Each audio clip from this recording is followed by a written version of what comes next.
Hi viewers, எல்லாருக்கும் வணக்கம். இந்த கிளைமேட்டுக்கு சுட சுட மஷ்ரூம் பெப்பர் ஃப்ரை பண்ணலான்னு பிளான் பண்ணேன்.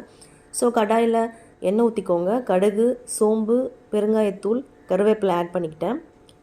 இஞ்சி பூண்டு இருக்கு இல்லையா, அதை ஃபைனாக சாப் பண்ணி வச்சுருக்கேன். அதை ஆயிலில் போட்டு நல்லா கோல்டன் ப்ரௌன் ஆகுற வரைக்கும் ஃப்ரை பண்ணிக்கோங்க.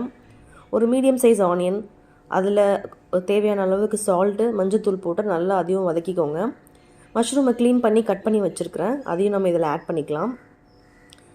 இதில் வந்து தண்ணி நீங்கள் ஆட் பண்ண தேவையில்ல, மஷ்ரூமே தண்ணி விடும். ஸோ நல்லா இதை வதக்கிட்டு இதில் ஒரு சீக்ரெட்டான இன்க்ரீடியன்ட் இருக்குது, இது மட்டும் தான் நம்ம ஆட் பண்ண போகிறோம். அது என்னென்னா, ஒரு மிக்ஸி ஜார் எடுத்துக்கோங்க. 1 ஸ்பூன் மிளகு, 1 ஸ்பூன் சீரகம், 1/2 ஸ்பூன் வந்து சோம்பு.